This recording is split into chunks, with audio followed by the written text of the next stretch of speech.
Baik, selamat pagi murid-murid. Pagi, Pak. Gimana kabarnya hari ini? Baik.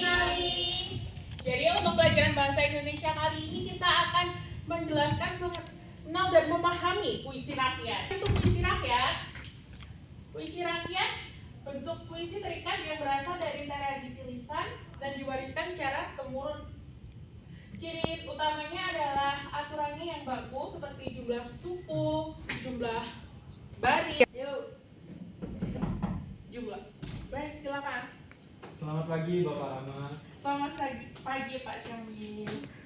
Jadi saya di sini ingin mengadakan kegiatan supervisi. Nah, untuk kegiatan supervisi kali ini saya ingin menyasar kelas Bapak. Nah, di sini saya ingin memperhatikan proses pembelajaran Bapak terkait mata pelajaran yang Bapak ambil. Nah, saya akan mengamati dari belakang.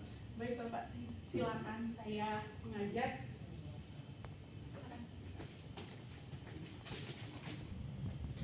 Nah, kita bahas pantun dulu. Pantun terdiri dari 4 baris dengan 5 A, B. 2 baris pertama itu biasanya disebut sampiran. Nah, 2 baris terakhir itu adalah isi. Isi yang kita sampaikan pesan atau nasihat. Nah, Nadira, kalau Bu Rinda baris keduanya apa? Berisi akibat atau jawaban dari baris pertama, Pak. Benar sekali. Nashima, coba kamu sebutkan tujuan dari puisi rakyat. Untuk menghibur dan memberikan nasihat dan nilai-nilai kehidupan, Pak. Benar sekali. Nah, puisi sendiri terdiri dari unsur fisik dan unsur batin. Nah, unsur fisiknya itu seperti jumlah baris, bait, ritma, dan juga suku kata. Nah, sedangkan unsur batinnya itu mencakup tema, amanat, dan juga perasaan yang ingin disampaikan. Biasanya itu berisi nasihat atau sindiran atau juga humor.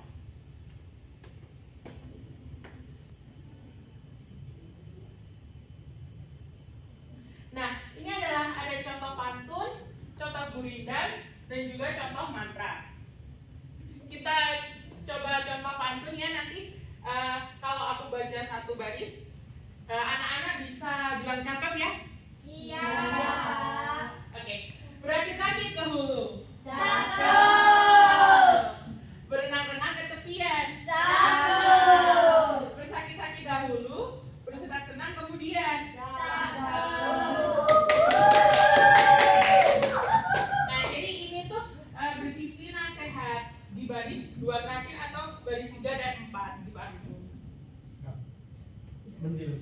Oke, jadi selain contoh pantun kita juga akan bahas tentang contoh dari gurindam. Nah, gurindam itu seperti ini, kurang pikir, kurang siasat, tentu dirimu kelak tersesat. Jadi baris keduanya itu berisi nasihat untuk kita. Yang terakhir itu ada mantra yang akan kita bahas terakhir, itu tayu buaya manung tukar nanti disambar jelas senja. Jadi ini ada makna tersendiri. Oke, anak-anak mohon perhatian kita. Untuk memahami materi lebih dalam, kita akan kuis. Ada terdiri dari 5 pertanyaan. Kita jawab sama-sama ya. Oke, jadi biar kita nggak bosen dan kita lebih memahami lagi materinya, kita akan kuis. Nah, kuis di sini ada 5 pertanyaan singkat yang Bapak susun. Nanti kalian jawab bersama-sama dan kita cek langsung sama-sama. Oke? Oke, pertanyaan pertama. Puisi rakyat yang terdiri atas 4 baris bersajak A, B, dan memiliki sampiran serta isi disebut. Yang jawab A boleh angkat tangan. Yang jawab B? Yang jawab C? Yang jawab D? Oke. Jawabannya adalah C. Benar sekali. Wah, berarti kalian sudah memahami materi ini dengan sangat baik ya. Iya. Oke, kita lanjut ke kuis selanjutnya. Berikut ini merupakan ciri umum puisi rakyat kecuali yang jawab A boleh angkat tangan. Jawab B. Jawab C. 1, 2, 3. Jawab D. 1, 2, 3. Oke, jawaban yang benar adalah C. Oke, itu saja anak-anak untuk materi kali ini. Semoga ilmu yang saya sampaikan bermanfaat bagi kalian. Jangan lupa nanti di rumah dipelajari lagi dan kalian terus berlatih karena ini nanti akan saya gunakan untuk ujian akhir. Baik, saya akhiri untuk hari ini. Wassalamualaikum warahmatullahi wabarakatuh. Waalaikumsalam warahmatullahi wabarakatuh. Baik Bapak Rama, jadi proses pembelajarannya berlangsung secara lancar dan kondusif. Tetapi karena ini kegiatan supervisi, sebagai tindak lanjut nanti silahkan Bapak ke ruangan saya untuk mendapatkan saran dan beberapa kritik dari saya. Baik Pak Syamil, tadi saya mohon maaf sekali ya karena tadi juga Bapak mengunjunginya secara mendadak, jadi saya mungkin tadi saat mengajar sedikit grogi dan mungkin salah ya Pak ya, mohon dimaklumi. Nanti saya di jam istirahat akan menemui Bapak nih. Baik, terima kasih. Terima kasih kerjasamanya Bapak Rama. Iya Pak Syamil. Permisi anak-anak, di sini Bapak ingin bertanya terkait pembelajaran tadi. Oh iya, boleh Bapak. Permisi ya, Bapak duduk. Iya. Nah, menurut kalian gimana pembelajaran dari Bapak Rama tadi?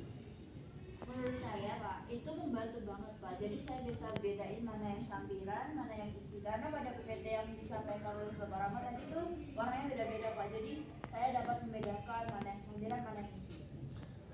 Bagus. Menurut Naswa, bagian mana yang membuat pelajaran Bapak Rama mudah dipahami? Tadi beliau sempat membuat kuis singkat setelah pembelajaran. Jadi kami tuh jadi tahu sejauh mana kita dapat memahami teori.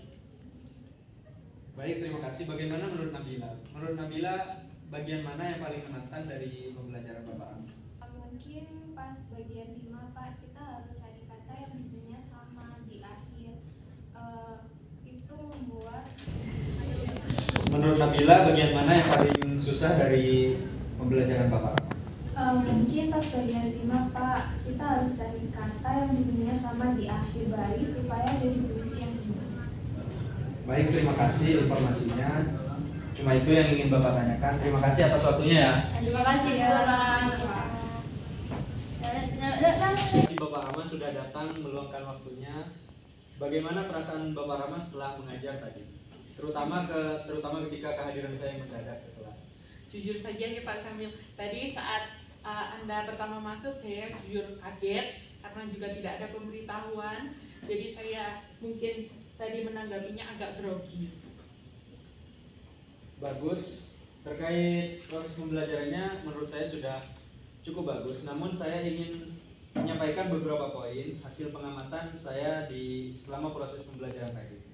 Yang pertama, saya ingin memberikan apresiasi terkait teknik mengajar Bapak yang lumayan interaktif, sehingga anak-anak ketika sudah mulai ribut, sudah mulai ngantuk, dan sudah mulai kehilangan fokusnya dalam pembelajaran, mereka kembali fokus dan kembali antusias terkait pembelajaran.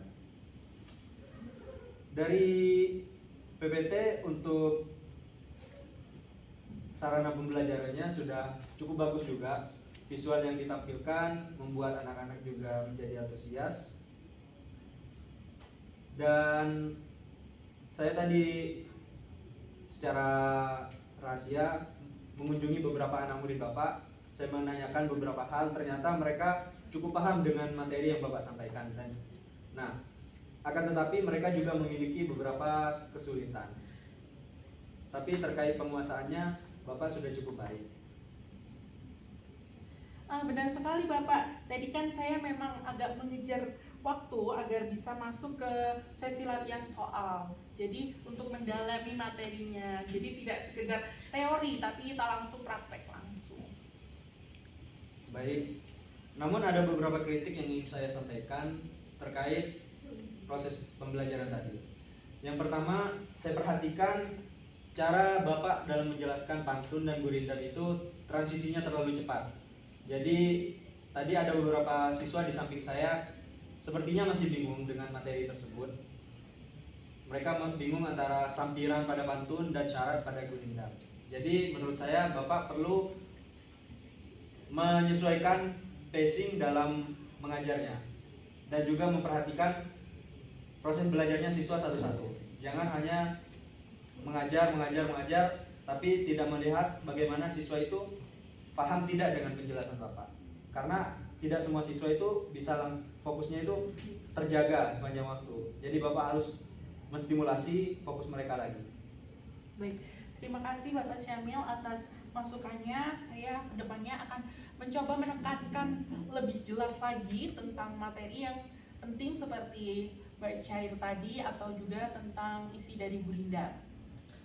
Nah, untuk itu saya punya saran. Di pertemuan berikutnya Bapak bisa memperdalam bagian unsur batin, jangan hanya fokus pada struktur fisik.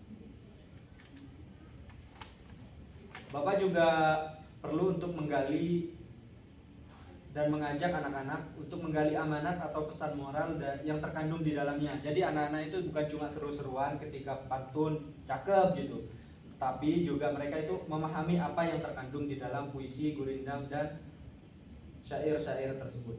Misalnya pada pantun berakit-rakit ke hulu, berenang-renang ke tepian, mereka itu tadi saya lihat mereka hanya sepertinya seru saja gitu. Bapak bilang cakep ya, setelah bait pertama mereka bilang cakep, tapi sepertinya mereka itu tidak paham dengan amanat dari pantun tersebut. Nah, untuk itu saya memiliki saran agar Bapak mengajak mereka diskusi tentang nilai kerja keras dari kehidupan nyata, yaitu nilai pesan-pesan yang berusaha disampaikan oleh pantun tersebut. Karena dengan demikian pembelajaran Bapak itu akan lebih bermakna, bukan sekedar menghafal aturan rima. Baik Bapak, terima kasih atas sarannya. Kedepannya saya akan memperbaiki diri sesuai dengan arahan Bapak, dan saya juga akan lebih mengutamakan dengan kondisi di kelas. Baik Bapak Rahmat, terima kasih sudah menyempatkan waktunya untuk kegiatan supervisi yang saya lakukan tadi. Baik, saya sama-sama juga Bapak. Saya juga mengucapkan terima kasih tadi sudah memaklumi kesalahan saya. Baik, terima Saya kasih. izin pamit ya Pak. Terima kasih atas kooperatifnya.